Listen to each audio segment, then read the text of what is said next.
Welcome to part 2 of everything we learned at Harvard Business School. In our last episode, we talked about the hard skills that Jean learned at HBS, which includes strategy, finance, product, and marketing. In today's episode, we're going to go over the soft skills, some of the skills that HBS is really known for and famous for, like leadership and networking. Harvard Business School is renowned for creating leaders, and a lot of times people say that the true value of the education at HBS is learning your own leadership style and then also all the networking that you do. I'm Cherie. I'm Jean, and we're the Tiger Sisters.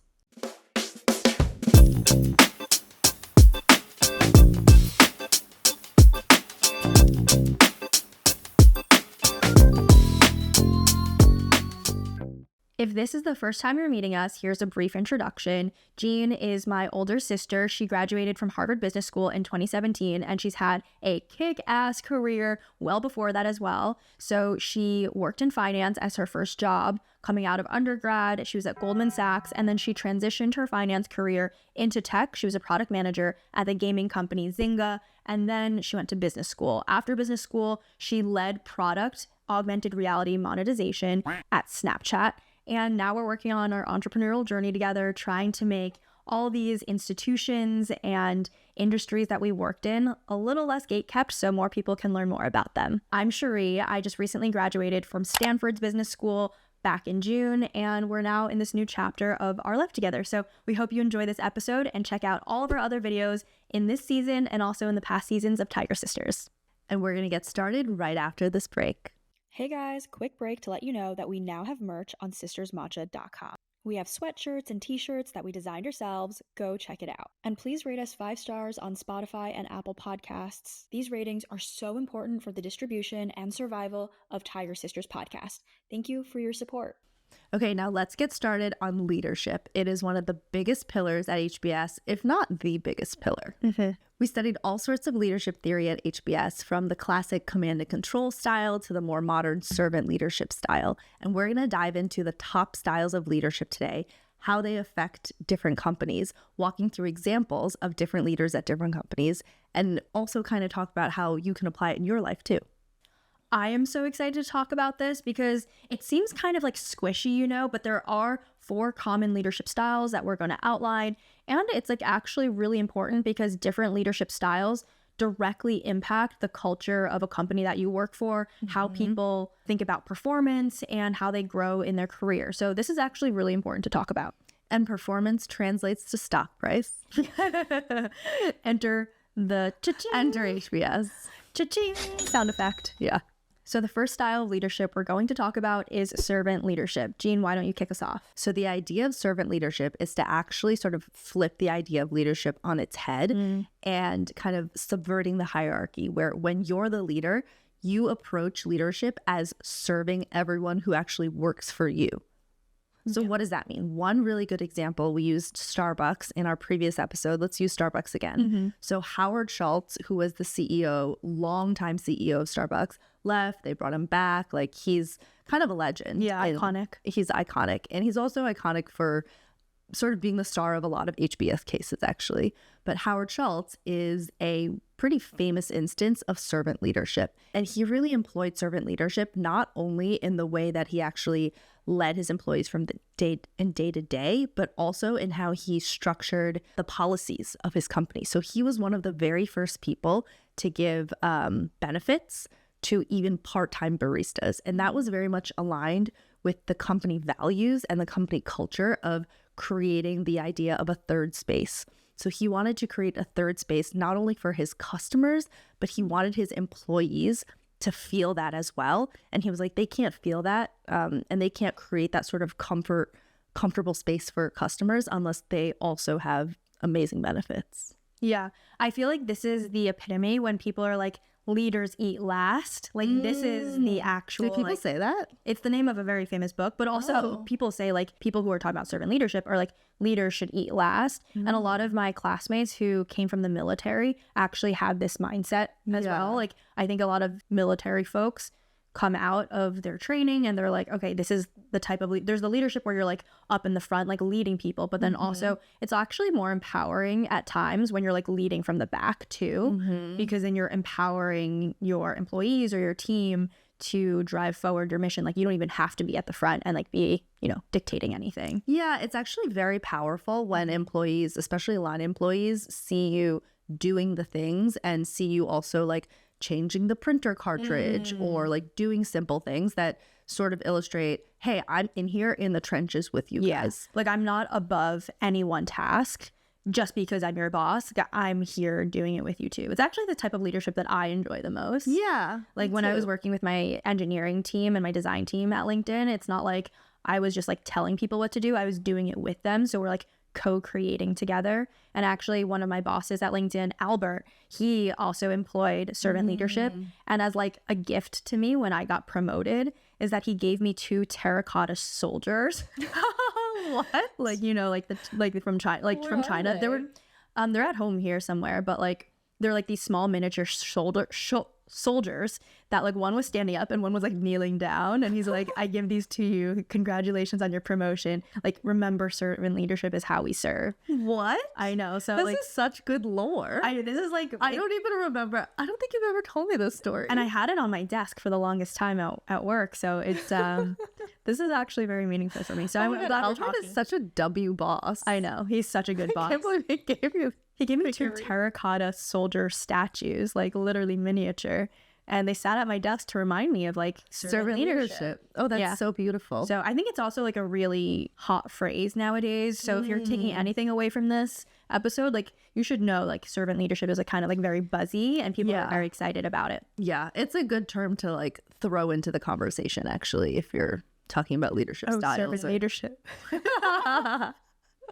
But back to the example of Starbucks, not only does servant leadership help foster a better environment for the employees, where servant leadership also comes in for the bottom line is that once you have employees who are more invested in the company, they do a better job at their job. They also go above and beyond at creating a better customer experience, which then in turn translates to more profit and a better bottom line. So think increased brand loyalty and increased revenue growth. Yeah. So if the experience is better for the employee, like the outcome is like 10 times greater for the customer itself. So this is really a great leadership style to lean into. This is a good example where it translates pretty directly, Starbucks. That's why I like this example. Okay, so the second style of leadership is called transformational leadership. Cherie, can you tell us about that? So the classic example for transformational leadership is thinking about a leader who just has like the most insane vision and is like super compelling, and you're like, OMG, I definitely want to follow this person. A classic example is Steve Jobs. If you guys have seen any of his, you know, on stage product announcements, he is just like a visionary that people think, obviously he's really great at speaking, really great at presenting, but he's also really gifted at creating a compelling vision that everyone wants to buy into. His vision definitely energizes employees and helps them dream up what they could possibly achieve together. Yeah, and I think in turn, it also translates into a cult following of fans, right? Like what other brand has so much cachet and brand power and loyalty aside from Apple? Yeah, people love their Apple products. Like nothing else compares. Yeah, and also part of it is the idea of like the cult of the leader. That really plays into it too, right? People like back in the day, I don't know if people remember this, but people used to line up for hours, like overnight, waiting for the new iPhone to come out. And it wasn't just because the iPhone was so revolutionary every time. It was because people wanted to be the first to get their hands on whatever Steve Jobs had dreamed up. Yeah. Like, he was really special and amazing and drove not only a lot of that innovation, but also kind of the concept of the entire company was like really wrapped up in him. Yeah. I mean, it's not even just the customers. I think the employees, like this is like leadership, transformational leadership for the employees. I think people like were really afraid of him, but also so enamored by him.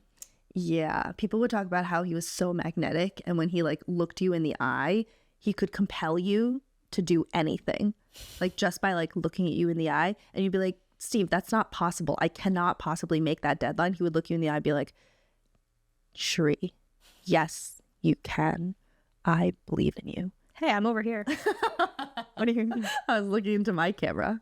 But then people would make the impossible happen. Yeah. And then a more like modern day example of this, a lot of people say that working for Elon Musk also felt the same at times. And he's kind of created that sort of cult following within his own company as well. But there are downsides. Yeah. I mean, there are downsides because, like, for example, with Steve Jobs passing away, I think there's a big question mark of like when that happened, who would take over and would they even have the same effect on the company? Tim Apple doesn't have the same riz. Tim Apple's a little bit different. You don't get that Steve Jobs riz. He doesn't hit the same. But I mean, Apple is still a very wildly successful company. But I think as that chapter ended with Steve Jobs stepping away, stepping down, a part of the company changed as well. And I'm sure for the employees on the inside. So the last takeaway is that transformational leaders spark massive innovation and they can change entire industries, but they must have strong management teams behind them in order to maintain stability. Okay, so the third style of leadership we're going to talk about is transactional leadership. Jean, can you let us know a little bit more about this? Yes, transactional leadership is kind of the tried and true classic standard of leadership. It's also sometimes called carrot and stick leadership. And I think the most famous original example is Jack Welch at GE in the 80s and the 90s. And what this leadership style is creating very clear rewards, structures, and penalties. Jack Welch was one of the very first CEOs to implement what he called a rank-and-yank system, where the bottom 10% of performers were let go every single year. And then he also rewarded outperformers in an outsized way. So if you were the top 10% performers, you got a major bonus, way more than anyone else, who was not in the top 10%. This worked really, really well. GE was massively successful in the 80s and 90s, outperformed a ton. And that's why this kind of became the standard for a lot of different companies. So I worked at Goldman, Cherie mentioned, right out of undergrad. And that's what we did at Goldman. The bottom 10% of people were let go every single year. Yeah. And I thought it was normal because it was my first job out of school. I mean, the thing is, I don't know how I feel about the style of leadership because the culture that it creates, it's like extremely cutthroat. It can be a very successful method to incentivize and reward people for doing the best work. But yes, it's incredibly cutthroat and competitive. Yeah. And I would say like a lot of financial industries, like working in investment banking, private equity, sometimes consulting, it is like an up or out system instead of rank or yank. Like the new phrasing for is up or out. Is up or out. Like you either get promoted or you gotta go. You're fired. I think it puts a lot of stress, especially on young people. Like when I was like fresh out of school and my friends were working in investment banking, they were so nervous about their like performance review if they were going to be promoted or not. Didn't that make them work harder and it made them perform better? Yeah, and it made them hate their coworkers at the expense of their mental health. Yes, exactly. The thing is, like, my initial reaction is to label this as toxic, and like that's just like me being like Gen Z, like, oh my god, that's such a toxic work environment. But I do think this works for certain industries because even in tech, the sales org within, if you have like a sales team within your tech company, which many of them do, like if you're working in B2B SaaS, like a lot of sales orgs have up or out, rank or yank type of structures to incentivize salespeople. Well, yeah, I mean, it's purely numbers driven. In a sales org, the main saying is you kill what you eat, or you eat what you kill. Have you ever heard that? No. Oh, really?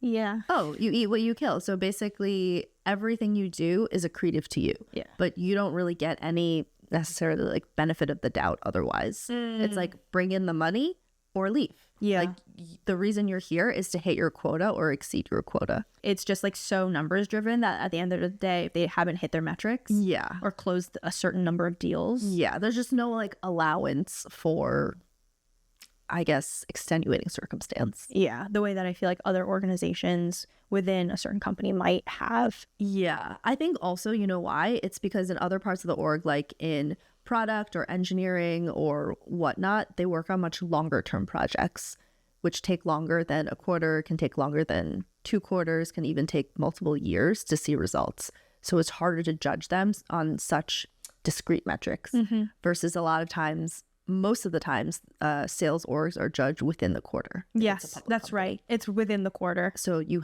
live and die by your numbers. Yeah. At LinkedIn and at a lot of companies that have sales teams, the top like 1%, I think, of top performers would have an incentive, and it's called club. And they would bring like top performers. This is just the lore. I've obviously never been, but my friends who worked in sales like would tell me about it. You weren't in the club? I wasn't in the club. She literally was not in the club. Well, I wasn't on the sales team, number one. So she wasn't in the club. And many people who were on the sales team were not in the club anyways. Just like you. But they would bring them to like Bali or something, or like something crazy. You would go to club. Yeah. Yeah. It was kind of similar at Zynga. The number one performing studio each quarter would get a massive reward. So the entire studio, it would be like 60 to like 120 people would all go on a trip together. So that's why I went to Hawaii multiple times with my team as a reward trip. We went to Vegas multiple times as reward trips, went on ski trips together. But that doesn't really happen as much anymore. I feel like people have really clamped down on it. But anyways, the glory days are over. Glory days are over. I have one more kind of lore story, is that at Snap, at the very beginning, we sold ads at Snap. And at the very beginning, the way that the incentive structure was that salespeople would literally get 1% of what they sold, which is insane. Mm-hmm. Like if you just run the numbers, some of those sales leaders made out like bandits, like did so well for themselves. But that is very, very much back to what we were saying, carrot and stick, the ultimate carrot. Yeah. You get to keep 1% of the revenue of your ad sales. Yeah, you literally eat what you kill. It's actually like very powerful. Money. Money. So that is transactional leadership. Money. Now we shake hands. So the last and final form of leadership we're going to talk about is laissez-faire, also known as hands-off leadership. I thought it was pronounced laissez-faire. Laissez-faire? Laissez-faire? Laissez-faire? Laissez-faire. Oh. Anyway, this is actually a very controversial leadership style. And it's basically the idea that there is no official hierarchy and everyone in the team will self-organize around the most important goals. And those will be self-identified, and that's what people are going to sort of gravitate towards and work on. And so one really famous example of this is this company called Valve. There's definitely HBS cases written about them. I did a case about them once. I learned about this at Stanford as well. With an HBS case? Probably. At Stanford's cases are all HBS cases. Okay, so Valve is the video game developer behind Steam. And the idea behind them doing laissez-faire leadership is that they think it unleashes a massive amount of creativity.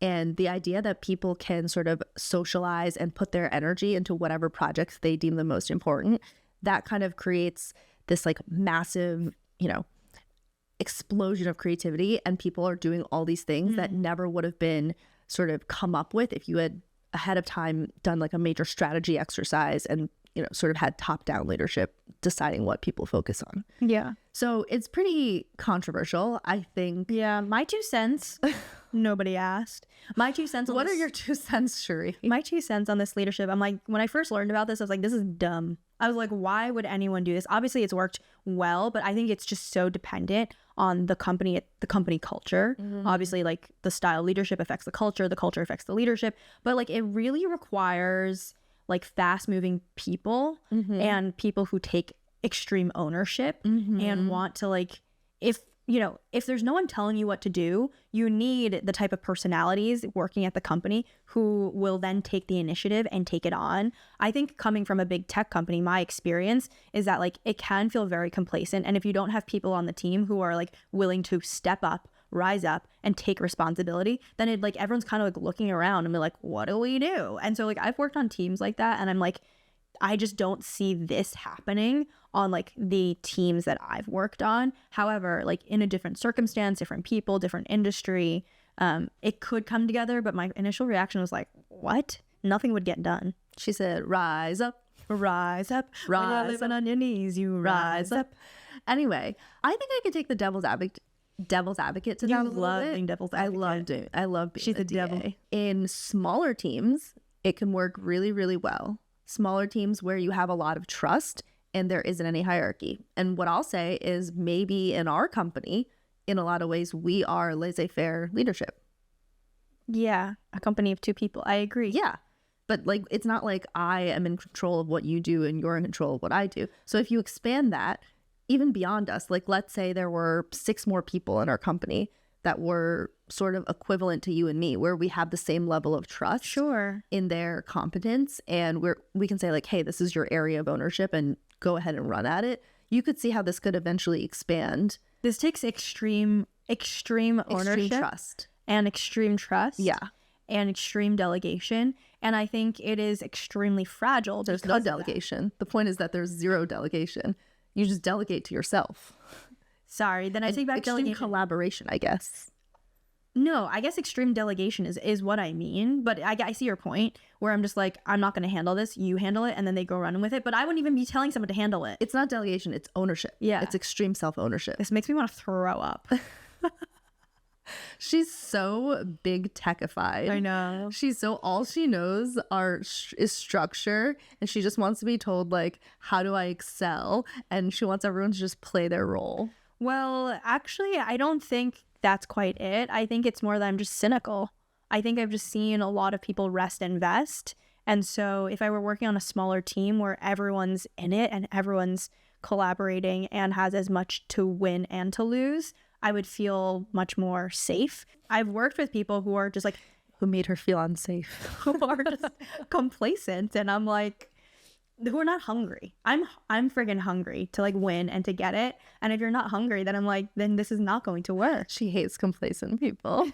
Complacent people, show yourselves. I mean, this is just who I am. And if you want to work with Tiger Sisters, aka if you want to work with us, if you want to work with Tiger Sisters, aka Sisters Worldwide, aka Sisters Matcha, you come to me on the day of my daughter's wedding. Anyways, we're going off. Okay, no, one thing I will say is that the way that this is presented is it's very black or white, which is also not the case in the real world, right? Sure. I will say a lot of companies will have elements of laissez-faire leadership within the company. And I actually think when I worked at Zynga, there were a lot of elements of laissez-faire leadership. And I've said before that the company motto at Zynga was be your own CEO. And the way that the company was structured is that there were a lot of different gaming studios. So each game had its own GM. So basically each game had its own president under the CEO. And so all of these different studios were run completely separately. They had their own GMs, they had their own CTOs, they had their own head of product, like chief product officer within the studio. Yeah. And so that in some ways is sort of laissez-faire applied in a different way. Yeah, I can see that. I think just laissez-faire, it unleashes a lot of creativity. Yes. Gives a lot of ownership to the individual team, but it also requires a lot of self-discipline and a lot of self-management. Okay, so the main takeaway of all of this is that there are many different styles of leadership, and it's not like a one-size-fits-all. As you can see, Jean and I, as we're talking through each style, we're like, oh, we've seen some of this, we've seen some of that. Like sometimes it's a combination of all these different styles put together. Different styles call for different approaches, and sometimes the best leaders are able to weave all these different styles together to create a culture and approach of their own. Yeah, and I think the point of actually learning about this framework of all these different styles is so that you can draw from each of them and pull in which elements make sense to you, which one works for your company culture that you're trying to create.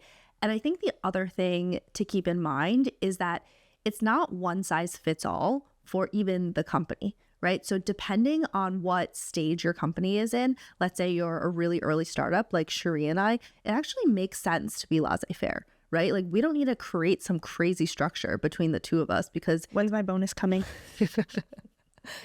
Eat what you kill.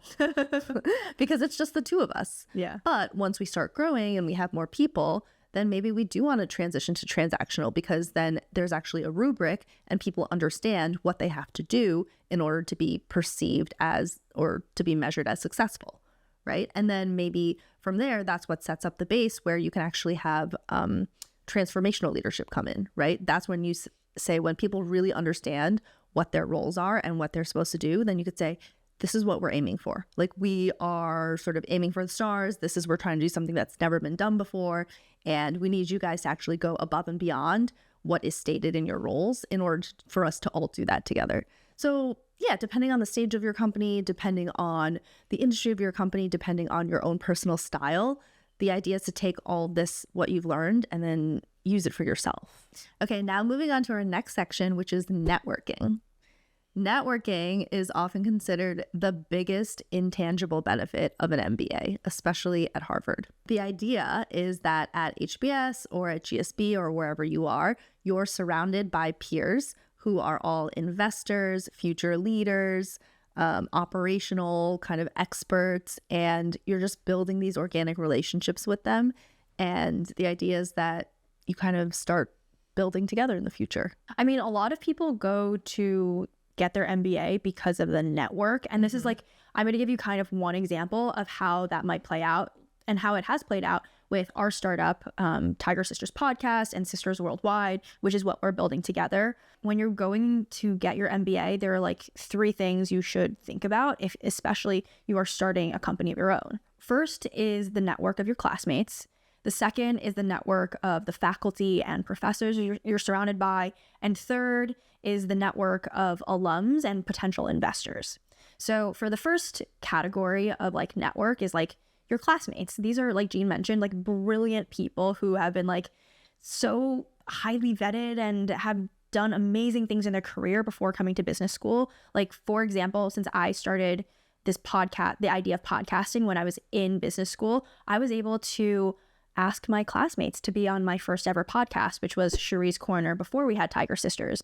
And because of that, like, I was able to figure out the kinks of podcasting. I was able to reach out to my community of classmates as my first like beta testers for my podcast before, you know, we hit the big leagues. They were so helpful, so kind. And each time I iterated with them, I was able to learn something new so that Jean and I are able to now work on this full time relatively seamlessly. Mm-hmm.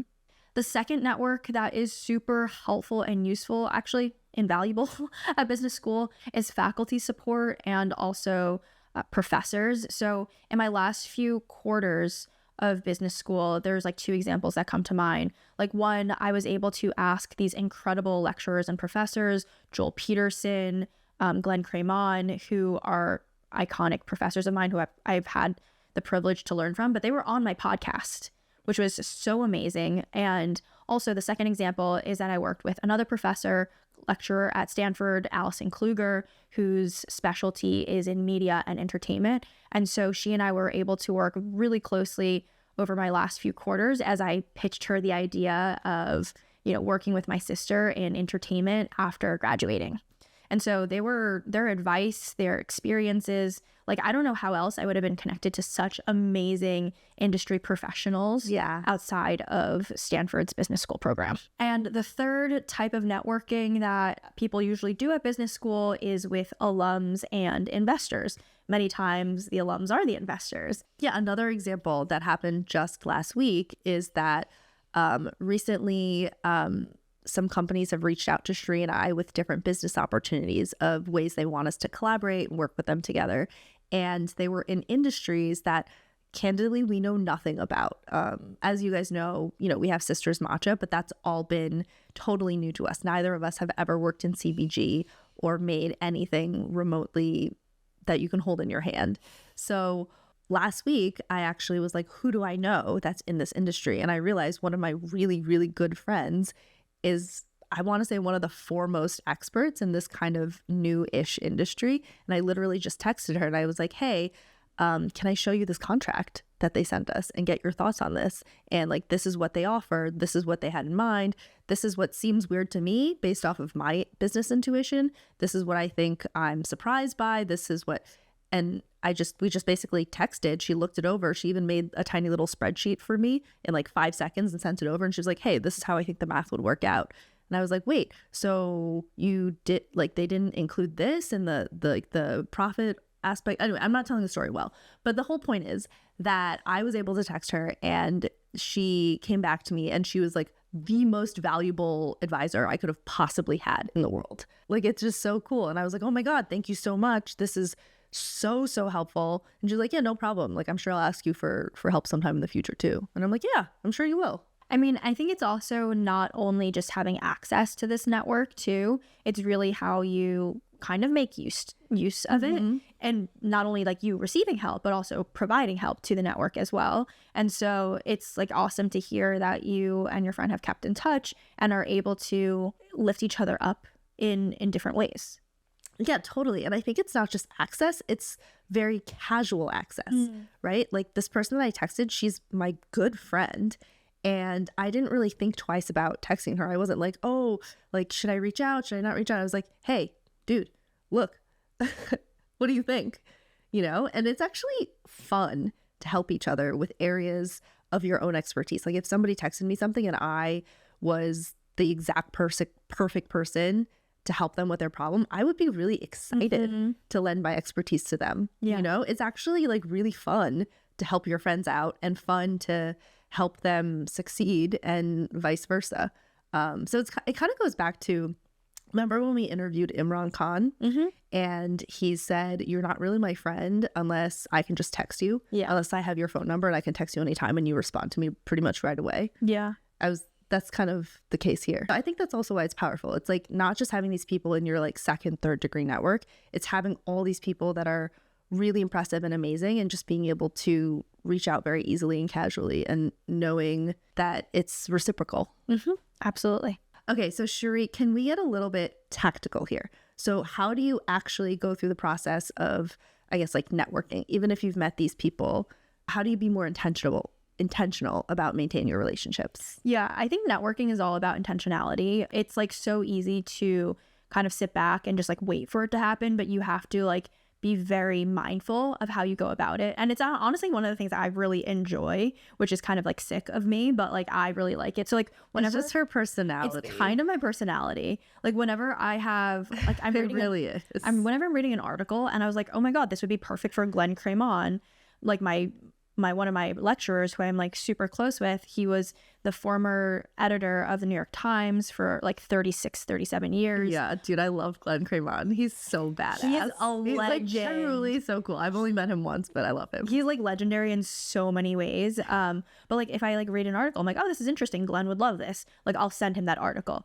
And in that vein, like when I'm sending him that article, it's like a correspondence where I could be like updating him on some of the stuff that my sister and I are working on. I mean, I do that all the time for the professors that I stay in contact with just because like they're my friends. And like I'm constantly like reminded of ways that I'm like, oh, he would find this interesting or she would find this interesting. But like it takes that like little extra step of intentionality, not only having the thought, but whenever you have the thought, just like go and do it and send an email. And it doesn't have to be like a 20-minute exercise where you're like reading your email over like 15 times, be like, oh my God, should I have written this? No, just be like, hi, like dear so-and-so, like was reading this article and I thought of you, thought you might like it for this reason. Then just, you know, wrap up the email and send it. Yeah, Cherie is very, very good at this. I think like naturally. It also, I think it's a skill that can be built and it's a muscle that can be built up over time. So if you do it a few times, then you kind of get into the habit of doing it and it doesn't feel like scary each time. Yeah. I think it's more natural to you than me because for me, and probably a lot of people out there, it's more, I feel like I have to think more about the email and like make sure it's like written in the right way. So then I create this barrier for myself to even send it. What I could do is maybe just have a more casual mindset about it. I mean, unless you're emailing like the Prime Minister of Norway, like I'm like, you know what I mean? I'm like, hey, kind of how you're texting your friend. Yes. Is the mindset in which you should approach these like intentional networking discussions. Yeah. I think that's actually a great way to look at it. And I'm trying to do that more, is to just treat more people like they are your friends, because I think generally people want to be friends with you. And if you just treat people as your friend, then they'll treat you as their friend. I love it.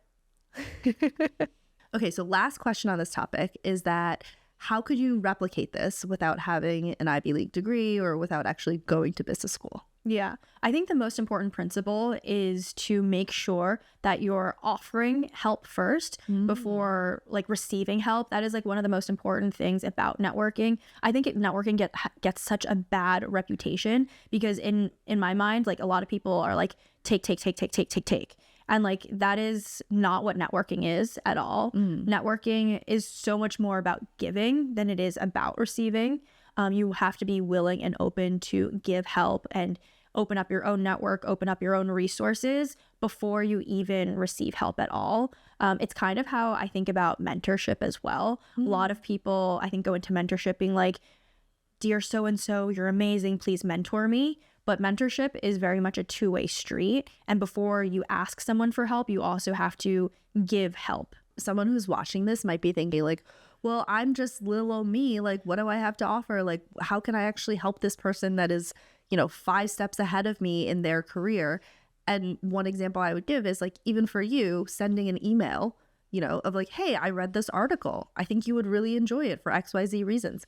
That's already kind of an overture. That's like offering help to someone in a way that anyone can do, right? Like Glenn Cremont doesn't actually need you to like for anything. No, but actually this really worked out because I read an article. Yeah, wait, this is such a good story. So Glenn Cremont, one of my writing professors at Stanford, he has a class on like LinkedIn and like how to make your LinkedIn, how to spruce it up, how to have the right LinkedIn introduction, all this stuff. And there was like an article that was written about like LinkedIn, specifically the topic that he like talks about in his lecture. And so I read the article and I sent it to him and he responded within like 15 minutes. He's like, thank you so much. I'm going to include this in my next lecture.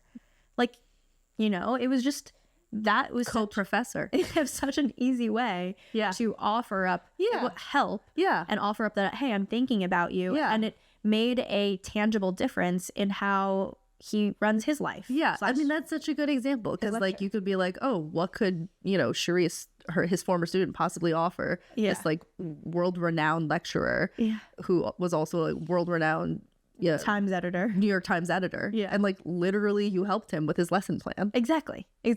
So, and it wasn't like I like moved mountains or like I like completely like turned his world upside down. It was just like a little thing and it helped. And that's, I think, just it builds goodwill. I wasn't even trying to build goodwill. I was like, hey, I thought of you. This is helpful. Yeah. So, I love that example. It's such a good example. Right? Yeah. Nice. Love you, Glenn.